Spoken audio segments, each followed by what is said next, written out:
For 17 years, the death chamber was silent. But then, something changed. The government flipped the switch back on, and death came quickly. They weren't just killers, they were the first to die under federal law in nearly 2 decades. A woman who stole a baby from a womb. A teen who changed too late. A drug lord who silenced witnesses. A man who swore he didn't kill the child. And one who heard voices only he could understand. 5 federal executions. 5 true stories. Were they justice or mistakes? Subscribe now to Unbelievable True Story. Because some stories are too real to forget. Number 1. Daniel Lewis Lee, the white supremacist who killed a family. The night was dark. Quiet. A thick silence covered the prison walls. Inside his cell at USP Teyote, Daniel Lewis Lee sat on his bed. He stared at the wall. He knew this was his last night. Tomorrow, he would die. Daniel had waited for this moment for more than 20 years. But now that it was here, it felt strange. Cold. Empty. He folded a small paper. He wrote a note. He asked for one final thing, to be remembered as more than just a killer. But the world had already made up its mind. Daniel was born in Oklahoma in 1973. His early life wasn't easy. His father drank too much. His mother struggled with pain pills. Daniel often felt alone. He dropped out of school. He got into trouble. Fights. Theft. Drugs. Then he met a man who changed his life in the worst way. His name was Chavai Kehoe. Chavai was older. He believed in white power. He hated the government. He wanted to start a new nation just for white people. And Daniel? He listened. He followed. He didn't know it then, but this path would lead to death. In 1996, Daniel and Chavai drove to Arkansas. They had a plan. There was a family living in a quiet house, William Mueller, his wife Nancy, and their 8-year-old daughter Sarah. William used to be a gun dealer. The men believed he had money hidden in his house. They broke in. They tied up the family. They used stun guns. Duct tape. Plastic bags. First William. Then Nancy. Then Sarah, the 8-year-old girl. They killed all 3. Then they threw their bodies in a nearby lake. And just like that, a family was gone. The bodies were found months later. The small town was in shock. Who could do something so evil? A tip came in. Then another. Soon, the FBI knocked on Daniel's door. He didn't fight.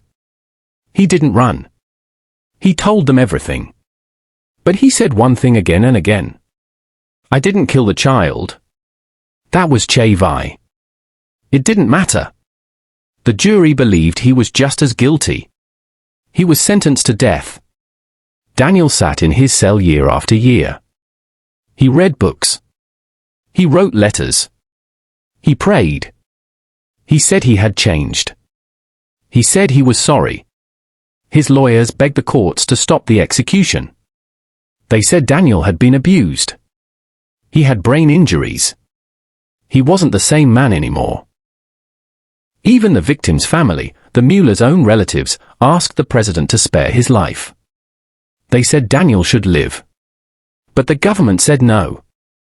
On July 14, 2020, after 17 years with no federal executions, the U.S. government restarted them. Daniel Lewis Lee was the first. He was led into the execution chamber. He lay down. He looked at the ceiling. His final words were, "I didn't do it. I've made many mistakes in my life, but I'm not a killer." At 8:07 a.m., he was pronounced dead. Outside the prison, protesters shouted. Reporters cried. The world watched. And the countdown had begun. He believed in hate. He followed a killer. And in the end, the law gave him death. Was justice served? Or was another life taken too soon? Number 2. Wesley Ira Purkey, the monster with the soft voice.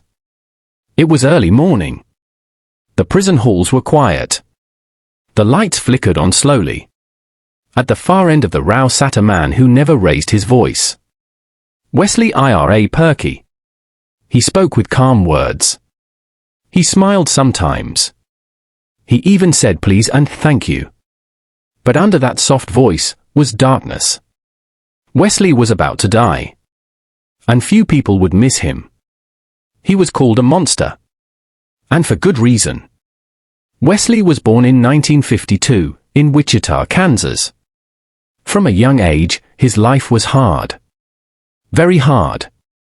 He said he was abused. Hurt by people who should have protected him. As a teen, he got into trouble. Fights. Stealing. Drinking. He spent time in juvenile centers. Then jails. Then prison. He told people he heard voices. He was diagnosed with schizophrenia. But no one knew how dangerous he would become. Until one day in 1998. Jennifer Long was 16 years old. A normal girl. She left her home in Kansas City and never came back. Her family searched everywhere. Days turned into weeks. Then months. No sign of her. Wesley Purkey had taken her. He picked her up. Drove her away. He told her lies. Then, he did something no one should ever do. He ended her life. Afterwards, he tried to hide the evidence. He burned her body. Crushed the remains. And threw them into a septic tank. Cold. Cruel. Calculated. It wasn't Jennifer's case that got him arrested. It was another murder. Wesley had taken the life of an 80-year-old woman. A kind soul who had cerebral palsy. She couldn't fight back. He used a hammer. Then he stole her car. That murder led to his arrest. And during questioning, he confessed to Jennifer's case too. He gave all the details. Like it meant nothing. The police were shocked. Angry. Disgusted. In court, Wesley didn't show much emotion. He didn't cry. He didn't beg. The jury listened to everything. The horror. The pain he caused. They didn't take long to decide. Guilty. Death. But then something happened.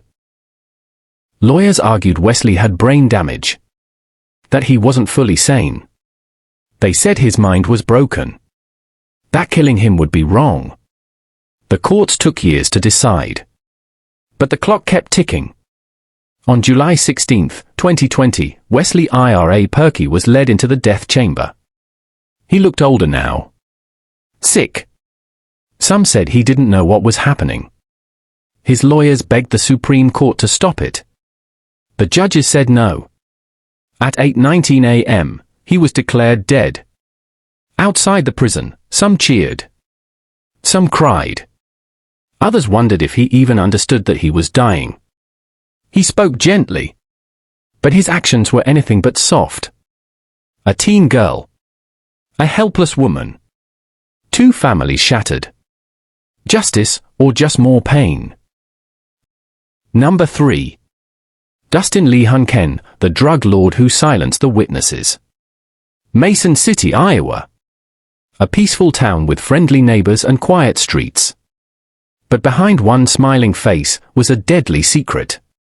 Dustin Lee Honken looked like a regular guy. He had kids.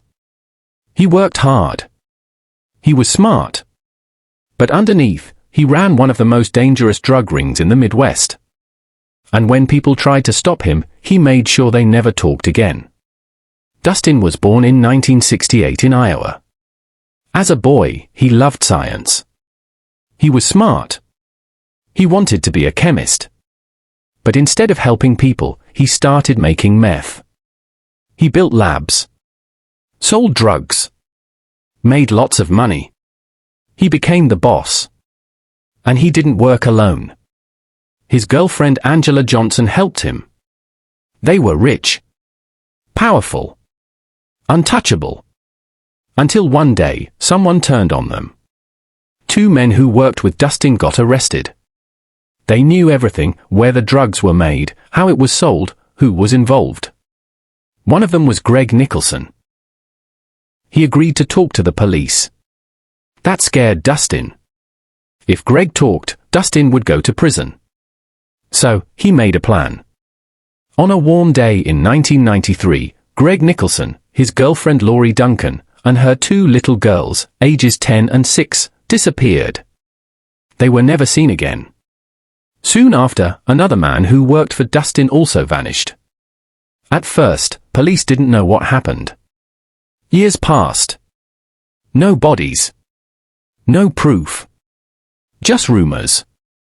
But in 2000, everything changed. Angela Johnson started talking. She told the FBI where the bodies were buried. The FBI dug up a field near Mason City. There they found all 5 bodies. 2 adults. 2 little girls. 1 former drug partner. Shot. Buried. Forgotten. Until now. The courtroom was packed. Dustin looked calm. Angela cried. The jury listened to the horror. A drug boss who killed children to protect his empire. There was no mercy. Dustin was found guilty. Sentenced to death. Angela was also sentenced to die, but later got life in prison. Families cried. Justice had come. But it didn't bring the lost ones back. On July 17, 2020, Dustin Lee Honken was led to the death chamber. He looked older. Thinner. He carried a Bible. He spoke his last words in Latin, a prayer. Then, silence. At 4:36 p.m., he was pronounced dead. Outside the prison, families of the victims stood quietly. Some held photos. Some held each other. The man who silenced others was finally silent. He built his kingdom on drugs, but protected it with blood. 5 lives stolen. 2 little girls. A mother. A friend. He thought he was untouchable. But justice found him. Number 4. Lisa Montgomery, the woman who cut life from the womb. It was a cold day in Skidmore, Missouri. The wind blew through the empty streets. Quiet. Still. Inside a small white house, something unthinkable had happened. A mother was missing. Her unborn child was gone. And the killer was already far away. Her name was Lisa Montgomery. Lisa was born in 1968 in Kansas. Her life was full of pain. Abuse. Darkness. She said her stepfather hurt her. That her mother didn't protect her. That her mind broke a little more each year. Lisa had 4 children. Then she had surgery. She couldn't have more. But something inside her changed. She started lying. Telling people she was pregnant. She wanted love. Attention. Belonging. But her way of getting it was terrifying. Bobby Joe was 23 years old. She was kind. Sweet. She raised dogs. And she was 8 months pregnant. She met Lisa online. They talked about puppies. Lisa told her she wanted to buy one. They made plans to meet. On December 16, 2004, Lisa drove to Bobby Joe's house. What happened next shocked the entire country. Lisa entered Bobby Joe's home. She acted friendly. Then she attacked. She used a rope. Strangled Bobby Joe until she passed out. Then Lisa took a knife. She cut the baby out of Bobby Joe's stomach. She took the baby, cleaned her, dressed her, and left the mother to die. Lisa drove home to Kansas. She called her husband. Told him she had just given birth. She showed off the baby. smiled, took photos.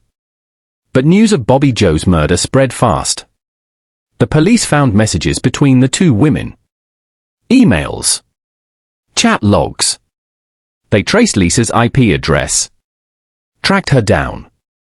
When they knocked on her door, Lisa opened it with the baby in her arms. The little girl was alive. Lisa's lawyers said she was mentally ill. That her brain was damaged. That years of abuse had destroyed her. But the jury heard the facts. The planning. The lies. The kidnapping. The murder. They said she knew what she was doing. In 2007, she was found guilty. Sentenced to death.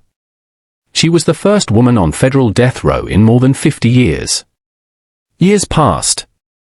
Appeals came and went. But the sentence stood. On January 13, 2021, Lisa Montgomery was taken to the death chamber. She was calm. Silent. She wore a white mask. Her final words were soft, no. At 1:31 a.m., she was pronounced dead. The only woman on federal death row was gone. She wanted to be a mother, but stole motherhood from another. A broken past. A brutal crime. And in the end, a baby lived. But a nation mourned. Number 5. Brandon Bernard, the teen who paid the ultimate price. It was June 21, 1999, in Texas. The stars were out. The air was still. Brandon Bernard, just 18 years old, sat in the back seat of a car. He didn't know this night would define the rest of his life. He didn't know it would end in fire and death. He thought it was just a robbery. A scare. Nothing more. But by sunrise, 2 people were dead. And Brandon was facing the death penalty. Brandon grew up in Killeen, Texas. He loved video games. His family went to church. He had dreams, like every kid. But he made bad choices. Got involved with the wrong crowd. Peer pressure. Fear. Wanting to fit in. He joined a gang. Nothing hardcore, just a group of teens trying to act tough. That's when he met Christopher Villalva. And that's when everything went wrong. Todd and Stacy Bagley were youth pastors. Young. Full of life. In love. They were visiting from Iowa.